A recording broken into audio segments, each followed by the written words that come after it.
ಬಗ್ಗೆ ನಾವು ಇವತ್ತು ತಿಳ್ಕೊಳ್ಳೋಣ. ಮತ್ತೆ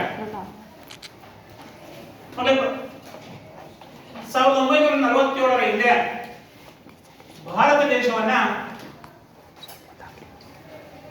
ಈ ದೆಹಲಿ ಸುಲ್ತಾನರು, ಮೊಘಲ್ ಸುಲ್ತಾನರು, ತುಘಲಕ್ ಸಂತತಿ, ಖಿಲ್ಜಿ ಸಂತತಿ, ಸೈಯದ್ ಸಂತತಿ, ಲೋಧಿ ಸಂತತಿ ಭಾರತವನ್ನ ಆಳ್ತಾ ಇದ್ರು ಅಂತ ಗೊತ್ತು. ಅವರು ನಮ್ಮ ದೇಶವನ್ನು ಬಿಟ್ಟು ಹೋದ ನಂತರ 1600ರಲ್ಲಿ ಬ್ರಿಟಿಷರು ಈಸ್ಟ್ ಇಂಡಿಯಾ ಕಂಪನಿಯನ್ನ ಸ್ಥಾಪಿಸಿಕೊಂಡು ಭಾರತವನ್ನ 347 ವರ್ಷ ಆಳಿದ್ರು. 1947 ಆಗಸ್ಟ್ 15ರಂದು ಭಾರತಕ್ಕೆ ಸ್ವತಂತ್ರ ಸಿಕ್ತು. ಭಾರತ ದೇಶಕ್ಕೆ ಸ್ವತಂತ್ರ ಬಂದ ನಂತರ ಭಾರತ ದೇಶ ಹಲವಾರು ಸಮಸ್ಯೆಗಳನ್ನ ಅಂದಿನಿಂದ ಇಂದಿನವರೆಗೂ ಎದುರಿಸ್ತಾ ಇದೆ. ಏನೆಲ್ಲ ಸಮಸ್ಯೆ?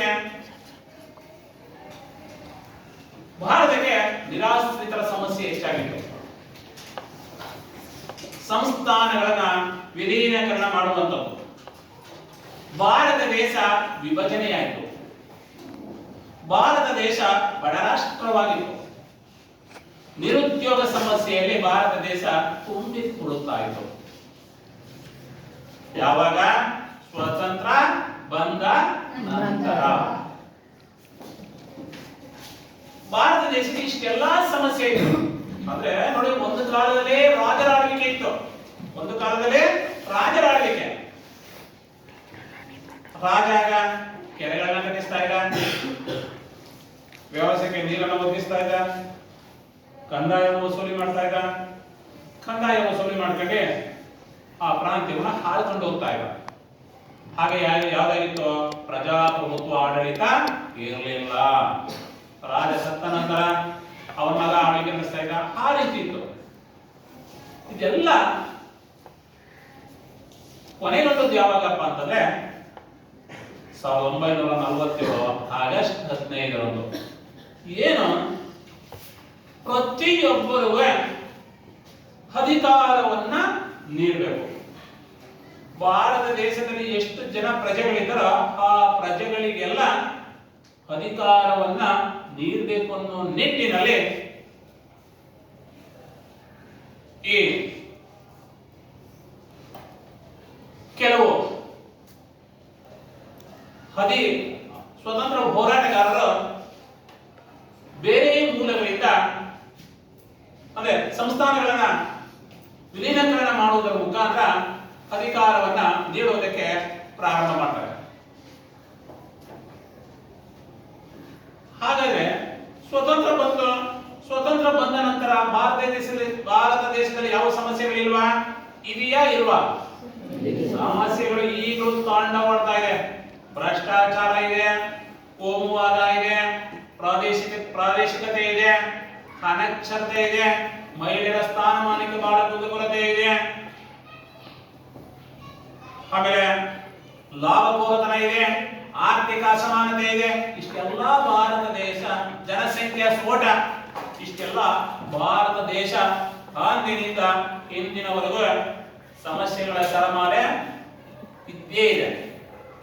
ಹಾಗಾದ್ರೆ ಮತ್ತೆ ಇವತ್ತು ಈ ದಿನ ಏನೆಲ್ಲ ಸ್ವತಂತ್ರ ಬಂದ ನಂತರ ಭಾರತ ದೇಶ ಏನೆಲ್ಲ ಸಮಸ್ಯೆಗಳಿತ್ತು ಆ ಸಮಸ್ಯೆಗಳ ಬಗ್ಗೆ ಪಾಠವನ್ನು ಮತ್ತೆ ಈಗ ತಿಳಿದುಕೊಳ್ಳೋಣ. ಹಾಗಾದ್ರೆ ಸ್ವತಂತ್ರೋತ್ತರ ಭಾರತ.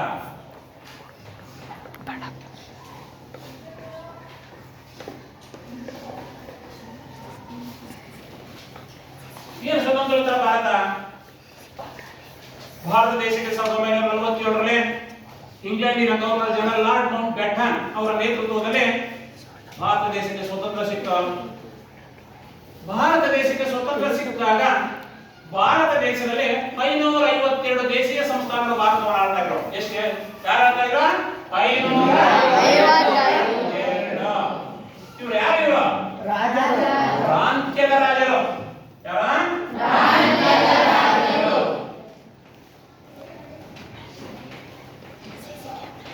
ಇವರು 552 ದೇಶೀಯ ಸಂಸ್ಥಾನಗಳು ಭಾರತವನ್ನು ಆಳ್ತಾ ಇದ್ರು. ಆದ್ರೆ ಒಬ್ಬ ರಾಜ 552 ದೇಶೀಯ ಸಂಸ್ಥಾನಗಳು ತಮ್ಮದೇ ಆದ ಕಾನೂನುಗಳನ್ನ ಮಾಡ್ಕೊಂಡಿದ್ರು, ತಮ್ಮದೇ ಆದ ನಿಯಮಗಳನ್ನ ಮಾಡ್ಕೊಂಡೆ ಆ ಪ್ರಾಂತ್ಯವನ್ನ ಆಳ್ತಾ ಇದ್ರು. ಒಬ್ಬ ರಾಜ ಕೆರೆಗಳು ಕಟ್ಟಿಸುವ, ಒಬ್ಬ ಇನ್ನೊಬ್ಬ ರಾಜ ಕೆರೆ ಕಟ್ಟಿಸ್ತಾನೆ ಇರ್ಲಿಲ್ವೇನೋ, ಒಬ್ಬ ರಾಜ ಕಲೆ ವಾಸ್ತುಶಿಲ್ಪಕ್ಕೆ ಹೆಚ್ಚು ಮಹತ್ವ ಕೊಡ್ತಾರ, ಇನ್ನೊಬ್ಬ ರಾಜ ಕೊಡ್ತಾ ಇರ್ಲಿಲ್ವೇನೋ, ಇನ್ನೊಬ್ಬ ರಾಜ ಕವಿಗಳ ತನ್ನ ಆಶ್ರಯವನ್ನು ಕವಿಗಳಿಗೆ ಆಶ್ರಯ ನೀಡ್ತಾ ಇದ್ದೇನೋ, ಇನ್ನೊಬ್ಬ ರಾಜ ನೀಡ್ತಾ ಇರಲಿಲ್ಲ. ಈ ರೀತಿ ಒಂದು ರೀತಿ ದ್ವಂದ್ವ ನಿಲ್ಲುವಂತ ಒಂದಿದ್ರು ಕೆಲವು ರಾಜರು. ಆಗ ಅಖಂಡ ಭಾರತವನ್ನ ಆಳುತ್ತಿದ್ದಂತ ಬ್ರಿಟಿಷರು ಭಾರತ ದೇಶಕ್ಕೆ ಸ್ವತಂತ್ರವನ್ನ ತಂದುಕೊಟ್ಟರು. ಆಗ ಈ ನಾವು ಬ್ರಿಟಿಷರಿಂದ ಈಗ ಮುಕ್ತಿಗೊಂಡಿದ್ದೀವಿ, ಭಾರತದಲ್ಲಿರುವಂತಹ ಸುಮಾರು ಕೋಟಿ ಜನರಿಗೆ ಈ ಅಧಿಕಾರವನ್ನು ನೀಡಬೇಕು.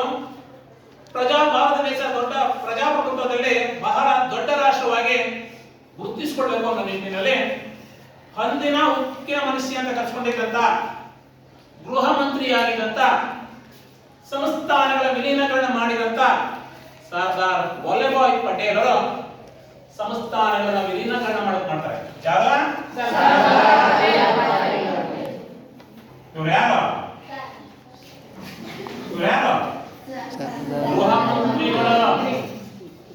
ಗೃಹ ಮಂತ್ರಿಗಳು ಇವರು ಉಕ್ಕಿನ ಮನುಷ್ಯ ಅಂತ ಕರೆಸ್ಕೊಂಡಿರೋ. ಉಕ್ಕು ಎಷ್ಟು ಉಕ್ಕು ಗಡಿಸುತ್ತಾನ ಇದೆಯಾ, ಗಡಿಸುತ್ತಾನ ಇಲ್ವಾ? ಉಕ್ಕು ಗಡಿಸುತ್ತಾನ ಇದೆಯಾ ಇಲ್ವಾ? ಉಕ್ಕು ಬಹಳ ಗಡಿಸುತ್ತಾನ, ಗಟ್ಟಿ ಮುಟ್ಟಾದ ಗಡಿಸುತ್ತಾನ.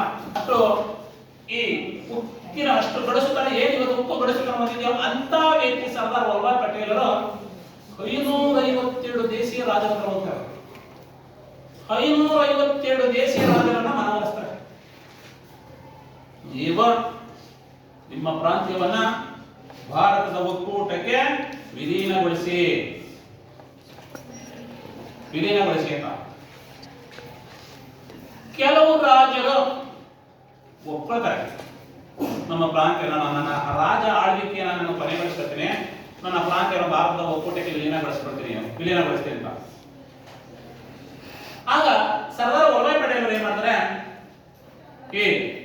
ನಿಮ್ಗೆ ಏನು ಇವತ್ತು ರಾಜರ ಮರ್ಯಾದೆ ಏನಿದೆಯೋ, ಇವತ್ತು ನಮ್ಮಲ್ಲಿ ಕುಮಕ್ಕ ಸಿಂಗ್, ಈ ಮೈಸೂರಿನಲ್ಲಿ ಯದುವೀರ್ ಒಡೆಯರ್ ಅವ್ರಿಗೆ ಏನು ಇವತ್ತು ರಾಜ ಮರ್ಯಾದೆ ಇದೆ, ನವರಾತ್ರಿ ಹಬ್ಬವನ್ನು ಹೆಂಗೆ ಆಚರಿಸ್ತಾ ಇದ್ದಾರ ಅದೇ ರೀತಿ ನಿಮ್ದು ಏನಿದೆ ಆ ರಾಜ ಮರ್ಯಾದೆ ನಿಮ್ಗೆ ನಾವು ನಡೆಸ್ಕೊಳ್ತೀವಿ, ನಿಮಗೆ ಗೌರವಧನವನ್ನು ನಾವು ಕೊಡ್ತೀವಿ, ನಿಮ್ಮ ಪ್ರಾಂತ್ಯವನ್ನು ಭಾರತದ ಒಕ್ಕೂಟಕ್ಕೆ ವಿಲೀನಗೊಳಿಸಿ ಅಂತಂದ್ರು.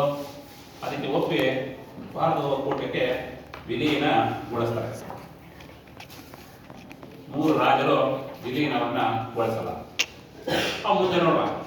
ಈಗ ಭಾರತ ದೇಶಕ್ಕೆ ಸ್ವತಂತ್ರ ಬಂದಂತಹ ಸಂದರ್ಭದಲ್ಲಿ ಒಂದು ನಿರಾಶ್ರಿತರ ಸಮಸ್ಯೆ ಬಹಳ ಹೆಚ್ಚಾಯಿತು.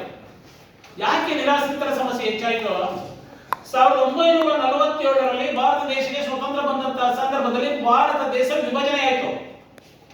ವಿಭಜನೆ ಆಯಿತು ಅಂದ್ರೆ ಪಾಕಿಸ್ತಾನ ಭಾರತದಿಂದ ಬೇರ್ಪಡ್ತು. ಯಾವ ದೇಶ ಬೇರ್ಪಟ್ಟದ್ದು? ಪಾಕಿಸ್ತಾನ. ಮಧ್ಯೆ ಗಲಭೆಗಳು ಜಾಸ್ತಿ ಆದವು. ಹಿಂದೂ ಮುಸಲ್ಮಾನರು ಒಡೆದಾಡಕ್ಕೆ ಶುರು ಮಾಡಿದ್ರು.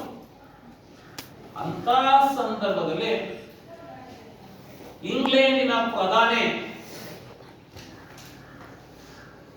ಹಟ್ಲೆ ಅವರ ನೇತೃತ್ವದ ಒಂದು ತಂಡ, ನಾವು ಅಖಂಡ ಭಾರತವನ್ನ ಆಳಿದೀವಿ, ಭಾರತ ದೇಶಕ್ಕೆ ನಾವು ಸಂಪೂರ್ಣ ಸ್ವತಂತ್ರವನ್ನು ಕೊಟ್ಟೋಗ್ತೀವಿ, ಭಾರತ ದೇಶ ಯಾವುದೇ ಕಾರಣಕ್ಕೂ ವಿಭಜನೆ ಆಗಬಾರದು ಅಂದ್ಬಿಟ್ಟು ಲಾರ್ಡ್ ಮೌಂಟ್ ಬ್ಯಾಟನ್ ಅವರ ನೇತೃತ್ವದಲ್ಲಿ ಒಂದು ತಂಡವನ್ನು ಕಳಿಸ್ಕೊಡ್ತಾರೆ ಭಾರತ ದೇಶಕ್ಕೆ. ಆ ತಂಡದಲ್ಲಿ ಮೊಹಮ್ಮದ್ ಜಿನ್ ಆಲಿ ಅವರಿಗೆ ಬಹಳ ಒತ್ತಡವನ್ನು ಹಾಕಿ ಮನವೊಲಿಸಲಿಕ್ಕೆ ಪ್ರಾರಂಭ ಮಾಡ್ತಾರೆ. ಯಾವುದೇ ಕಾರಣಕ್ಕೂ ಮೊಹಮ್ಮದ್ ಜಿನ್ ಆಲಿ ಅವರು ತಮ್ಮ ಸಿದ್ಧಾಂತದಲ್ಲಿ ಬದಲಾಗುವುದೇ ಇಲ್ಲ. ಯಾಕಪ್ಪ ಅಂತಂದ್ರೆ ಇವತ್ತೇನು ಪಶ್ಚಿಮ ಬಂಗಾಳದಲ್ಲಿ ಹೂಗ್ಲಿ ನದಿ ಹರಿತಾ ಇದೆ ಇವತ್ತು. ಆ ಹೂಗ್ಲಿ ನದಿಯಲ್ಲಿ ಹಿಂದೂ ಮುಸಲ್ಮಾನರು ಒಡೆದಾಡಿ ಆ ಕಾಲುವೆಯಲ್ಲಿ ನೀರು ಹರಿಯುವಂತ ಕಾಲುವೆಯಲ್ಲಿ ರಕ್ತದ ಕೋಡಿ ಹರಿತಾ ಇರುತ್ತೆ. ರಕ್ತದ ಕೋಡಿ ಹರಿತಾ ಇತ್ತು. ಹಿಂದೂ ಮುಸಲ್ಮಾನರು ಹೊಡೆದಾಡ್ಕೊಂಡು ಸಾಯ್ತಾ ಇದ್ರು, ರಕ್ತದ ಕೋಡಿ ಹರಿತಾ ಇತ್ತು. ನಮ್ಗೆ ಈ ಭಾರತದ ಜೊತೆ ನಾವು ಗುರುತಿಸ್ಕೊಳ್ಬಾರ್ದು. ಭಾರತ ದೇಶದ ಸರ್ವಸ್ವಿಗಳ ನಾವು ಬೇರೆ ನಾವು ರಾಷ್ಟ್ರವನ್ನು ರಚಿಸಿಕೊಂಡು ಹೋಗೋಣ ಅಂತೇಳಿ ಮೊಹಮ್ಮದ್ ಜಿನ್ ಆಲಿ ಅವರು ತಮ್ಮ ತತ್ವದಲ್ಲಿ ಬದಲಾವಣೆ ಆಗುವುದೇ ಇಲ್ಲ. ಆಗ ಈ ಲಾರ್ಡ್ ಮೌಂಟ್ ಬ್ಯಾಟನ್ ದೇಶವನ್ನ ಒಂದು ರೀತಿ ಅಂದ್ರೆ ಸ್ವತಂತ್ರ ಕೊಟ್ಟ ನಂತರ ದೇಶ ಒಂದು ರೀತಿ ಏನಾಗುತ್ತೆ, ಅವರ ನೇತೃತ್ವದಲ್ಲಿ ದೇಶ ವಿಭಜನೆ ಆಗಿದೆ. ಪಾಕಿಸ್ತಾನ ಭಾರತದಿಂದ ಸಿಡಿದೊಟ್ಟೋಗ್ತು, ಬಾಂಗ್ಲಾದೇಶ ಭಾರತ ದೇಶ ಉಳ್ಕೊಳ್ತು. ಆಗ ಇವತ್ತು ಹಿಂದೂಗಳು ಬರೀ ಭಾರತದಲ್ಲೇ ಇರಲಿಲ್ಲ, ಪಾಕಿಸ್ತಾನದಲ್ಲೂ ಇದ್ರು. ಅಲ್ಲೂ ಮನೆಗಳು ಕಟ್ಕೊಂಡಿದ್ರು, ಆಸ್ತಿಗಳು ಮಾಡಿದ್ರು. ಮುಸಲ್ಮಾನರು ಬರೀ ಪಾಕಿಸ್ತಾನದಲ್ಲೇ ಇರಲಿಲ್ಲ, ಭಾರತದಲ್ಲೂ ಇದ್ರು. ಅವರು ಮನೆಗಳು ಕಟ್ಕೊಂಡಿದ್ರು, ಆಸ್ತಿಗಳನ್ನ ಮಾಡಿದ್ರು. ಏಕಾಏಕಿ ದೇಶ ಸ್ವತಂತ್ರ ಬಂದಿರುತ್ತೆ, ನೀವು ಭಾರತ ಬಿಟ್ಟು ಹೋಗಿಲ್ಲ. ಎಲ್ಲಿ ಹೋಗ್ತಾರೆ ಮುಸಲ್ಮಾನರು? ಮನೆ ಕಟ್ಕೊಂಡಿದ್ದಾರೆ, ಆಸ್ತಿ ಮಾಡಿದ್ದಾರೆ, ಭಾರತ ದೇಶದ ಪೌರತ್ವವನ್ನು ಪಡ್ಕೊಂಡಿದ್ದಾರೆ. ಎಲ್ಲಿ ಹೋಗ್ತಾರೆ? ನಾವು ಹೋಗಲ್ಲ ಅಂದ್ರು. ಅದೇ ಹೋಗರು ಹೋಗಿ ಅಂದ್ರು. ಹೋಗ್ಲೇಬೇಕು ಅಂತ ಬರಲಿಲ್ಲ. ನಿಮ್ಗೆ ಏನಾದ್ರು ಪಾಕಿಸ್ತಾನಕ್ಕೆ ಏನಾದ್ರು ಹೋಗ್ಬೇಕಂದ್ರೆ ಹೋಗಿ ಅಂದ್ರು. ಅವರು ಇಲ್ಲಿ ಆಸ್ತಿ ಮನೆ ಮನೆ ಎಲ್ಲ ಕಟ್ಕೊಂಡು ಹೋಗಿ ಇಷ್ಟಪಡಲಿಲ್ಲ, ಇಲ್ಲೇ ಸೇರ್ಕೊಂಡ್ರು. ಹಿಂದೂಗಳು ಅವರು ನಿಮ್ ಭಾರತಕ್ಕೆ ಬಂದ್ಬಿಡಿದ್ರು. ಅವರು ಭಾರತಕ್ಕೆ ಬರೋಕೆ ಇಷ್ಟಪಡಲಿಲ್ಲ. ಯಾಕೆ? ಅವರು ಅಲ್ಲೇ ಆಸ್ತಿ ಮನೆಗಳನ್ನ ಮಾಡಿದ್ರು, ಬಿಟ್ಟು ಬರೋಕ್ಕಾಗಲಿಲ್ಲ, ನಾವು ಇಲ್ಲೇ ಉಳ್ಕೊಳ್ತೀವಿ.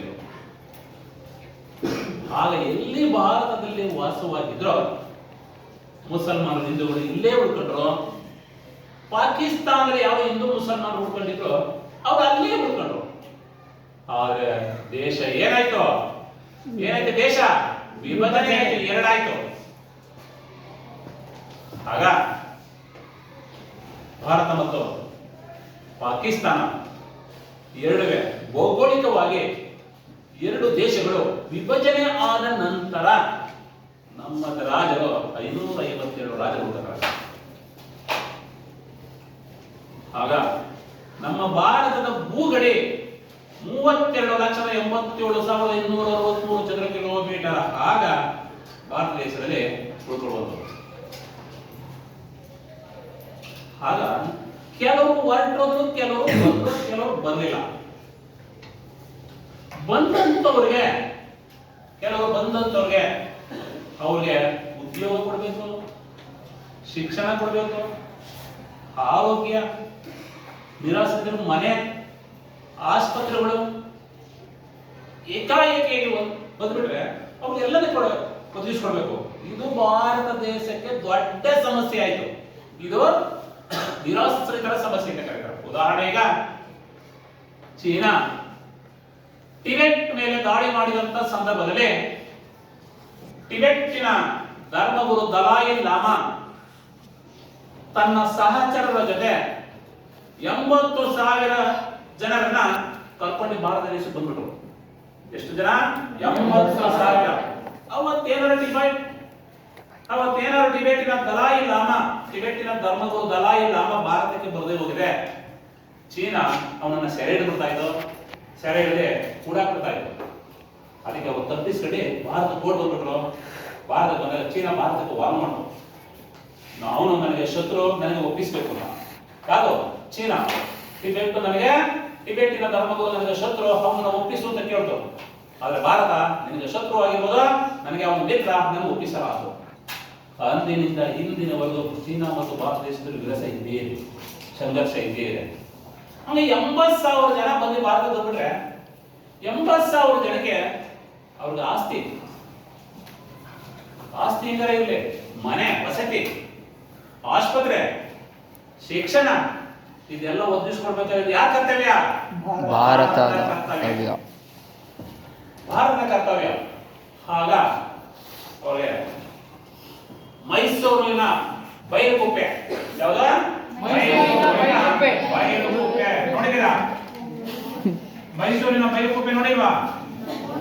Golden temple ನೋಡಿಲ್ವಾ? ಅದೇಯ ಮೈಸೂರಿನ ಬಯಲುಗುಪ್ಪೆ, ಉತ್ತರ ಕನ್ನಡದ ಮುಂಡಗೋವ.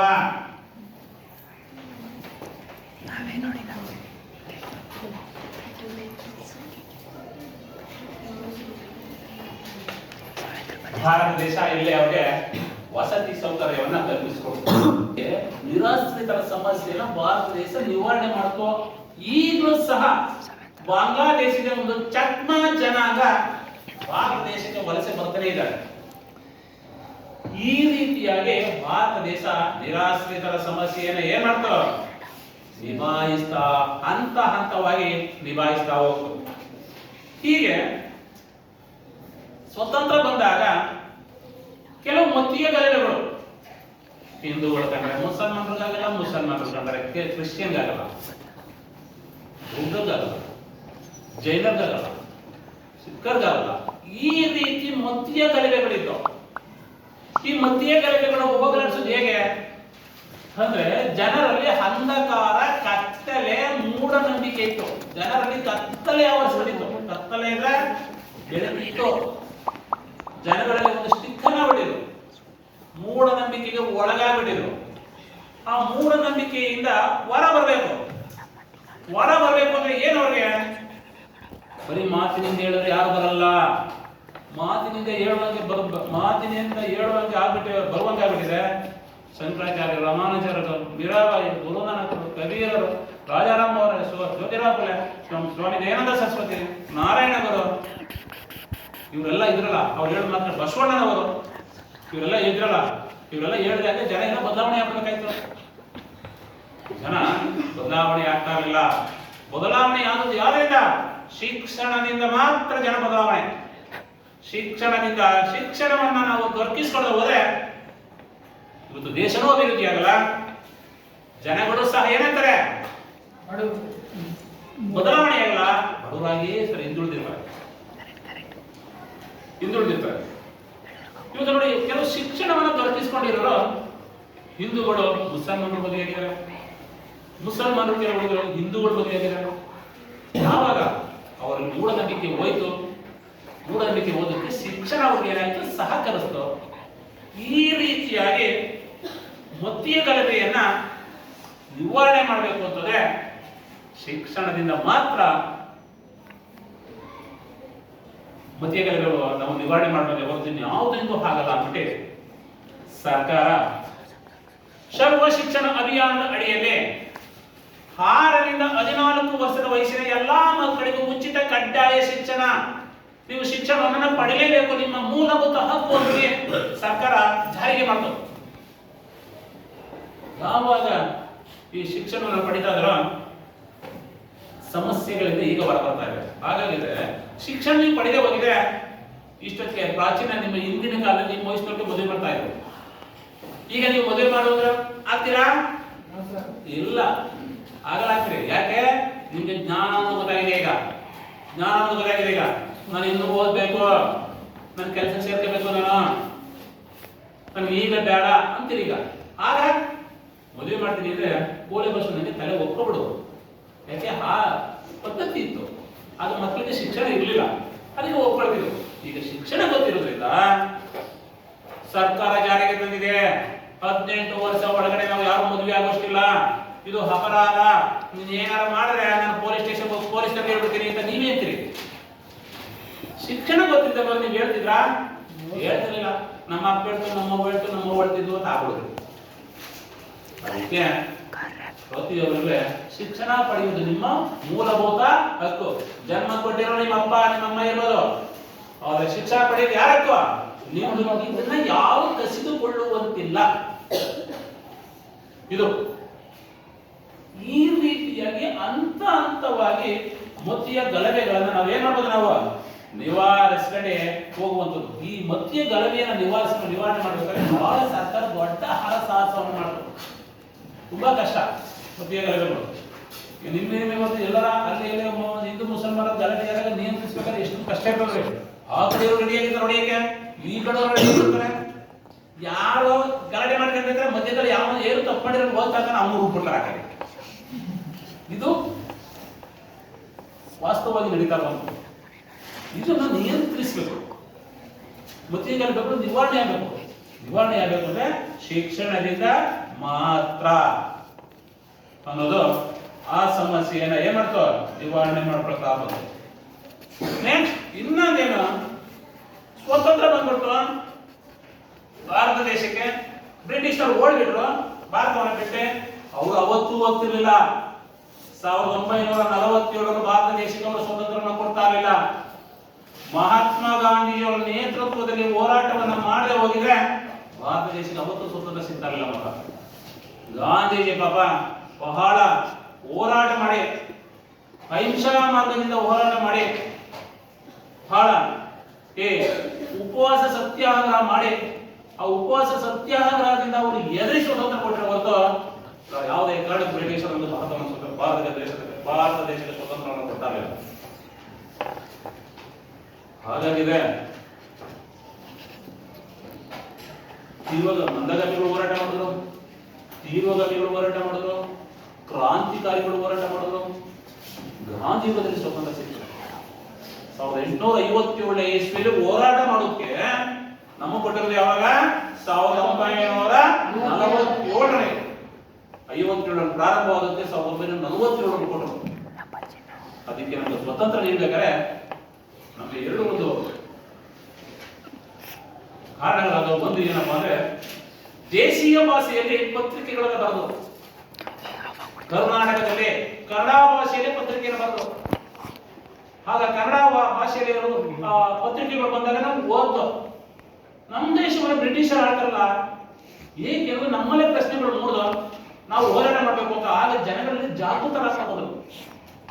ನೆಕ್ಸ್ಟ್ ದೇಶೀಯ ಭಾಷೆಯಲ್ಲಿ ಶಾಲೆಗಳನ್ನ ತರದು, ಕರ್ನಾಟಕದಲ್ಲಿ ಕನ್ನಡ ಭಾಷೆಗಳೇ ಶಾಲೆ ಓಪನ್ ಆದ, ಅಲ್ಲಿ ಕನ್ನಡದಲ್ಲೇ ಪಾಠ ಮಾಡೋದು. ಹಾಗೆ ಜನಗಳು ಮಕ್ಕಳಿಗೆ ಜಾಗೃತರಾದ್ರು. ನಮ್ಮ ದೇಶವನ್ನು ಬ್ರಿಟಿಷರು ಯಾಕೆ ಹೇಳ್ತಾರೆ? ನಾವು ಆ ದೇಶವನ್ನು ಆಡೋಕ್ಕಾಗುತ್ತಾ? ಇವ್ರು ಯಾಕೆ ಹೇಳ್ತಾರೆ ನಾವು ಹೋರಾಟ ಮಾಡಬೇಕು ಅಂತ? ಅವಾಗ ಹಂತವಾಗಿ ಜನಗಳಲ್ಲಿ ಆಲೋಚನಾ ಶಕ್ತಿ, ವಿವೇಚನಾ ಶಕ್ತಿ, ಬೌದ್ಧಿಕ ಶಕ್ತಿ, ಸ್ಮರಣಾ ಶಕ್ತಿ ಯಾವಾಗ ಹೆಚ್ಚಾಯ್ತೋ ಬ್ರಿಟಿಷರು ಆವಾಗ ಅವರ ಗುಣ ಹಲ್ಗಾಡಕ್ಕೆ ಶುರುವಾಗ್ತದೆ. ಅವ್ರು ಎಷ್ಟು ಬುದ್ಧಿವಂತರು ಅಂದ್ರೆ ನಮ್ಮ ಸೈನಿಕರಿಂದಲೇ ನಮ್ಮನ್ನೇ ಭಾರತದ ಜನರು ನಿಯಂತ್ರಣಕ್ಕೆ ತಗೊಂಡು ನಮ್ಮನ್ನೇ ಆಡ್ತಾರೆ. ಅವ್ರು ನರಿ ಬುದ್ಧಿಗಳು. ಯಾರು? ಬ್ರಿಟಿಷರು ನರಿ ಬುದ್ಧಿ. ನಮ್ಮ ರಾಜರು ಅವರೇ ದಂಡ ಪಿಂಡಗಳು. ನಮ್ಮ ರಾಜರು ದಂಡ ಪಿಂಡಗಳು. 252 ದೇಶೀಯ ರಾಜರು ಒಗ್ಗಟ್ಟಾಗಿ ಅವತ್ತು ನಿಂತ್ಕೊಂಡಿದೆ. ಸೈನಿಕರು ಕಟ್ಕೊಂಡು ಬ್ರಿಟಿಷರು ಅವತ್ತೇ ಕಾಲ್ ಕಿಲ್ತಾದ್ರು. ನಮ್ಮ ರಾಜರು ಇಲ್ಲವ ಅವಾಗ ಬ್ರಿಟಿಷರ್ ಅವನಿಗೆ ಹೇಳುದು ಇಲ್ಲಿ ವಿಷಯ ಕೇಳ್ಕೊಂಡೆ, ಇನ್ನೊಬ್ಬ ರಾಜ ಅವನಿಗೆ ಹೇಳುದು ಆ ರಾಜ ಕಂಡ್ರೆ ಇವ್ರಿಗಾಗಲ್ಲ, ಈ ರಾಜ ಕಂಡ್ರೆ ಇವ್ರಿಗಾಗಲ್ಲ, ನಮ್ಮ ರಾಜ ಕಿತ್ತಾಡ್ತಾ ಇದ್ರು. ಇದನ್ನ ಅವರು ಏನ್ ಮಾಡ್ತಾರಪ್ಪ ಅಂದ್ರೆ ಸಮಯವನ್ನ ಕಾಯ್ತಾ ಇದ್ರು. ನಾವು ಒಡೆದು ಆಡುವ ನೀತಿಯನ್ನ ಜಾರಿಗೆ ತಂದು ನಮ್ಮನ್ನ ಆಡುವುದಕ್ಕೆ ಪ್ರಾರಂಭ ಮಾಡಿದ್ರು. ಅದಕ್ಕೆ ಅವರು 347 ವರ್ಷ ಭಾರತ ಆಳ್ತಾರೆ. ಬಂದವರು 347 ವರ್ಷ ನೋಡಿ. ನಮ್ಮ ರಾಜರಲ್ಲಿ ಏನ್ ಬೋರಿತ್ತು, ನಮ್ಮ ರಾಜರಲ್ಲಿ ಏನ್ ಬೋರಿತ್ತು ನೋಡಿ. 347 ವರ್ಷ ಭಾರತವನ್ನು ಆಳ್ತಾ ಇದ್ದಾರೆ. ಹೀಗೆ ದೇಶಕ್ಕೆ ಸ್ವತಂತ್ರ ಬಂತು. ಸ್ವತಂತ್ರ ಬಂದಾಗ ಅವರೇನ ಕೊಟ್ಟರು ಸ್ವತಂತ್ರ. ಇವತ್ತು ಯಾವ ರೀತಿ ಸ್ವತಂತ್ರವನ್ನು ಯಾವ ರೀತಿ ಜನಗಳು ಅನುಭವಿಸ್ಬೇಕು?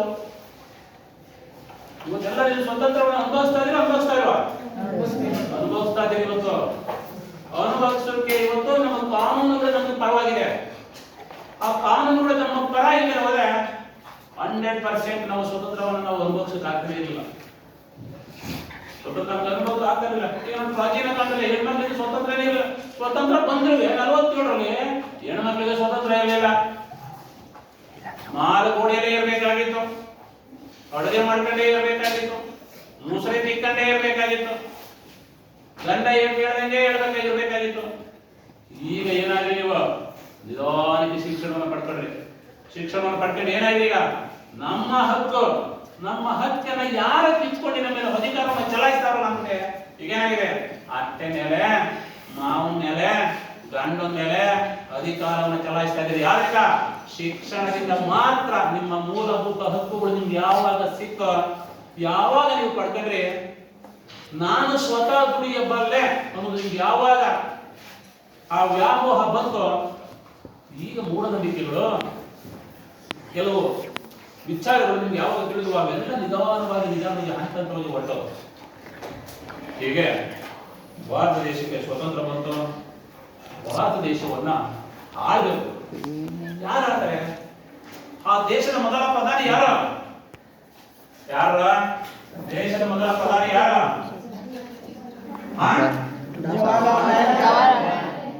ನಾನು ಬರ್ಮೇಲ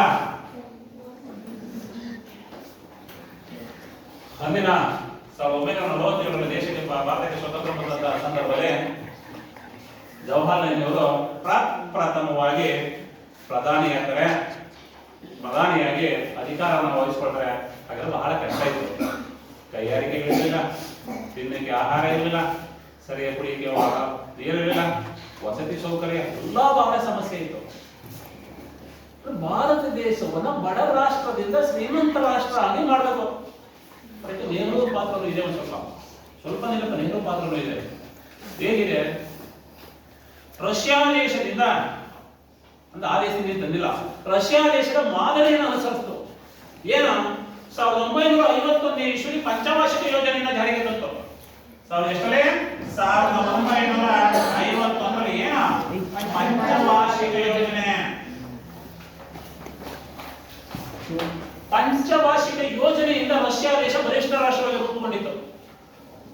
5 ವರ್ಷಗಳಿಗೆ ಆ ಯೋಜನೆಯನ್ನು ಜಾರಿಗೆ ತಂದು ಆ ಯೋಜನೆ ಸಂಪೂರ್ಣವಾಗಿ ಆ ಸಮಸ್ಯೆ ಬಗೆಹರಿಬೇಕು. ನೆಕ್ಸ್ಟ್ 1956 ಇಸ್ವಿ ಎರಡನೇ ಯೋಜನೆ ಜಾರಿಗೆ ತರ್ತದೆ. ಆ ಎರಡನೇ ಯೋಜನೆಗೆ ಆ ಸಮಸ್ಯೆ ಏನಿದೆ? ಕೆಲವು ಯೋಜನೆಗಳ ಮೂಲ ಸೌಕರ್ಯ ಏನು ಅಂದ್ರೆ, ಮೊದಲನೇ ಯೋಜನೆ ಏನ್ ಮಾಡ್ತು? ವ್ಯವಸಾಯಕ್ಕೆ ಜಾಸ್ತಿ ಆದ್ಯತೆ ಕೊಡ್ತು.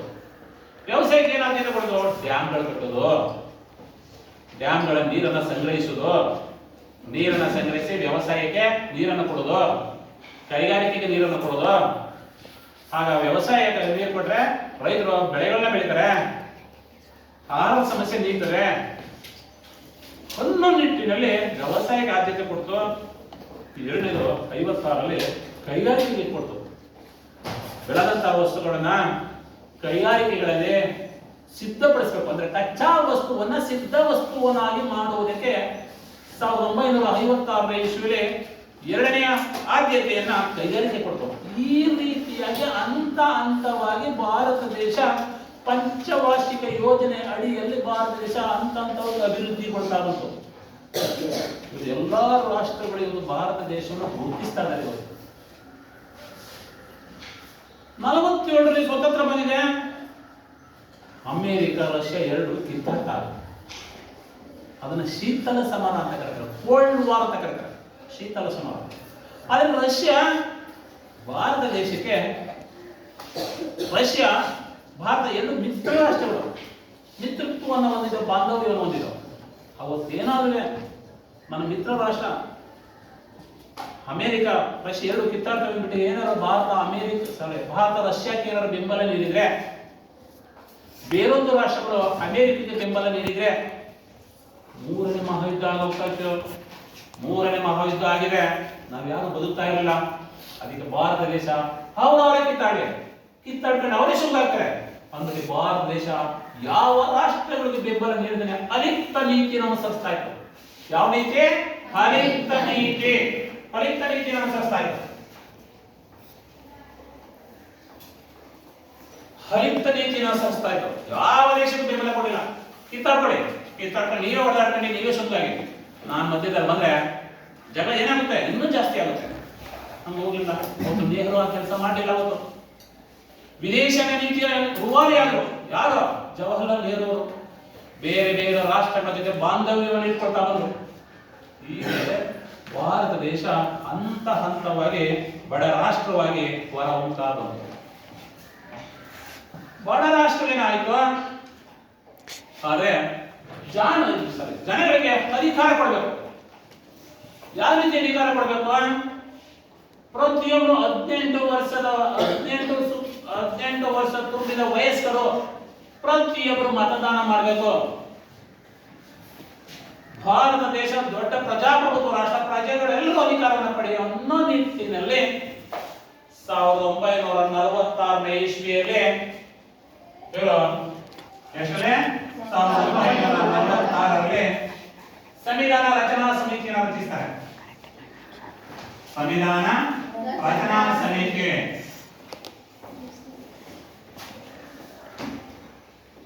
ಆ ಸಂವಿಧಾನ ರಚನಾ ಸಮಿತಿಗೆ ಡಾಕ್ಟರ್ ಬಾಬು ರಾಜೇಂದ್ರ ಪ್ರಸಾದ್ ಅವರು ರಾಜ್ಯಾಂಗ ರಚನಾ ಸಭೆಯ ಅಧ್ಯಕ್ಷರಾಗ್ತಾರೆ. ಯಾರು? ಬಾಬು ರಾಜೇಂದ್ರ ಪ್ರಸಾದ್.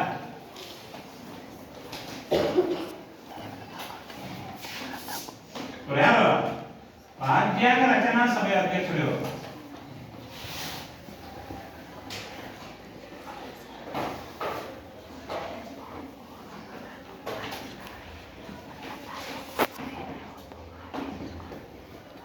ಕರಡು ಸಮಿತಿ ಅಧ್ಯಕ್ಷನಾಗಿ ಡಾಕ್ಟರ್ ಬಿ.ಆರ್. ಅಂಬೇಡ್ಕರ್.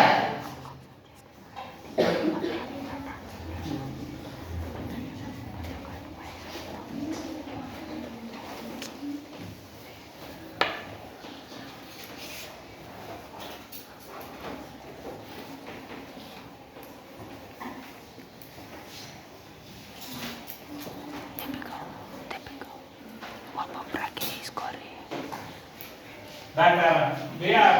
ಅಂಬೇಡ್ಕರ್ ಕರಡು ಸಮಿತಿಯ ಅಧ್ಯಕ್ಷರನ್ನಾಗಿ ಮಾಡೋದು. ಹೀಗೆ ಇವರು ಏನ್ ಮಾಡಿದ್ರು? ಬಾಬು ರಾಜೇಂದ್ರ ಪ್ರಸಾದ್, ಈ ಡಾಕ್ಟರ್ ಬಿ.ಆರ್. ಅಂಬೇಡ್ಕರ್ ಭಾರತ ದೇಶಕ್ಕೆ ಇವತ್ತು ನಾವು ಸಂವಿಧಾನವನ್ನು ರಚಿಸಬೇಕು ಅಂದ್ರೆ ಭಾರತ ದೇಶದಲ್ಲಿ ವಾಸಿಸುವಂತ ಜನರು ಏನಾಗಿದೆ? ಬಡ ಜನರು ಎಲ್ಲ ಇವತ್ತು ಏನಾಗಿದೆ? ಇವತ್ತು ಜಾತಿಗಳಿಂದ ಹೊಡೆದೋಗಿತ್ತು ಭಾರತ ದೇಶ. ಅದಕ್ಕೆ ಕೆಳ ವರ್ಗದ ಜನರು ಮೇಲ್ವರ್ಗಕ್ಕೆ ಇವು ಏನಾಗಬೇಕು? ಸರಿಸಮಾನವಾಗಿ ಬಾಳಬೇಕು ಅನ್ನೋ ನಿಟ್ಟಿನಲ್ಲಿ ಎಲ್ಲಾ ದೇಶದ ಸಂವಿಧಾನವನ್ನು ತರ್ತಾರೆ. ಎಲ್ಲಾ ದೇಶದ ಸಂವಿಧಾನವನ್ನು ತಂದು ಓದ್ತಾರೆ. ಓದಿ ಆ ಸಂವಿಧಾನದಲ್ಲಿ ಕೆಲವು ಒಳ್ಳೆ ವಿಚಾರಗಳನ್ನು, ವಿಚಾರಗಳನ್ನ ಆಯ್ಕೆ ಮಾಡ್ಕೊಳ್ತಾರೆ. ಆಯ್ಕೆ ಮಾಡ್ಕೊಂಡು ನಮ್ಮ ಭಾರತ ದೇಶಕ್ಕೆ ಸಂವಿಧಾನಕ್ಕೆ ಸೇರ್ತಾರೆ. 2 ವರ್ಷ 8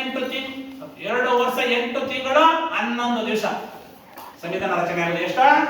2 ವರ್ಷ 11 ದಿವಸಗಳು ಆಗಲ್ಲ. ನೋಡಿ ಎಷ್ಟು 2 ವರ್ಷ 8 ತಿಂಗಳು 11 ದಿವಸ ಇವತ್ತು ಆ ಭಾರತದ ಎಲ್ಲಾ ದೇಶದ ಸಂವಿಧಾನವನ್ನು ತಂದು ಓದಿ ಕೆಲವು ವಿಚಾರಗಳನ್ನ ಆಯ್ಕೆ ಮಾಡಿಕೊಂಡೆ ನಮ್ಮ ಭಾರತ ದೇಶದ ವಾತಾವರಣಕ್ಕೆ ಈ ವಿಚಾರವನ್ನ ಸೇರಿಸಿದ್ರೆ ಇವು ಸಹಕರಿಸ್ತಾ ನಿಟ್ಟಿನಲ್ಲಿ ಸಂವಿಧಾನವನ್ನ ಬೃಹತ್ ಸಂವಿಧಾನವನ್ನು ಕೊಡುಗೆ ಕೊಟ್ಟು ಯಾರು? Doctor B R. ಅಂಬೇಡ್ಕರ್. ಅವರು ಬೇರೆ ದೇಶದ ಇವತ್ತು ಇಂಗ್ಲೆಂಡ್ ದೇಶದ ನಾವು ಸಂಸದೀಯ ಮಾದರಿಯ ಪದ್ಧತಿಯನ್ನು ಹೊಂದಿದ್ವಿ. ಇಂಗ್ಲೆಂಡ್ ದೇಶದ ಸಂಸದೀಯ ಮಾದರಿಯ ಪದ್ಧತಿಯನ್ನು ಸೇರಿಸಿದ್ದಾರೆ. ನೋಡಿ, ಪಂಚವಾರ್ಷಿಕ ಯೋಜನೆಗೆ ಬಂದ್ರೆ ರಷ್ಯಾ, ಸಂಸದೀಯಗೆ ಬಂದ್ರೆ ಇಂಗ್ಲೆಂಡ್.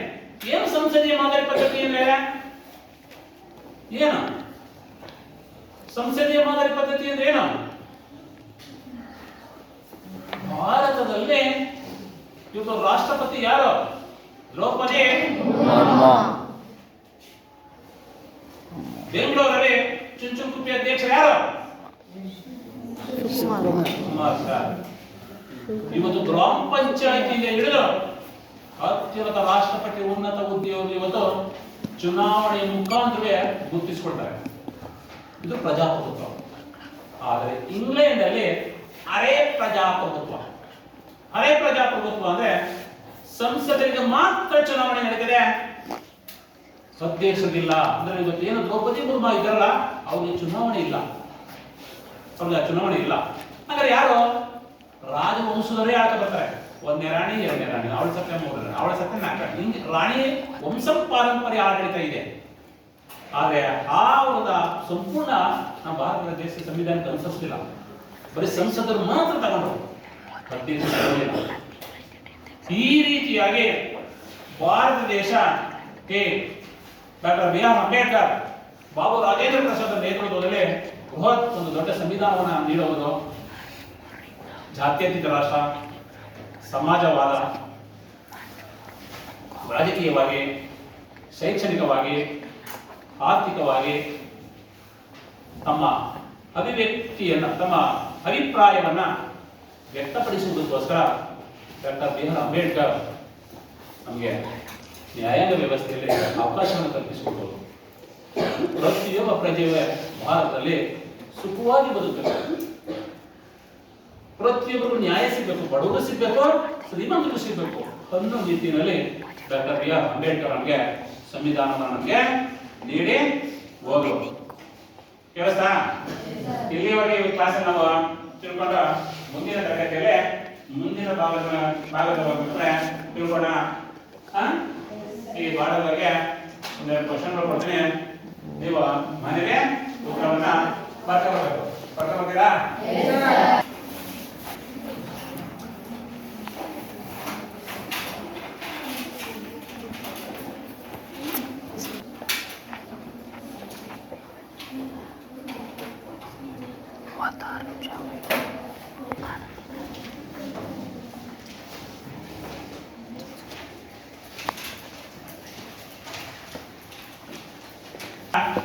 ಎದುರಿಸುತ್ತಿದ್ದ ಸಮಸ್ಯೆಗಳು ಯಾವ್ಯಾವ? ಸ್ವತಂತ್ರ ಬಂದಾಗ ದೇಶೀಯ ಸಂಸ್ಥಾನಗಳ ಸಂಖ್ಯೆ ಎಷ್ಟು? ನಾಳೆ ದಿನ ಪಾಠ ಬರಬೇಕು. ಕೆಲಸ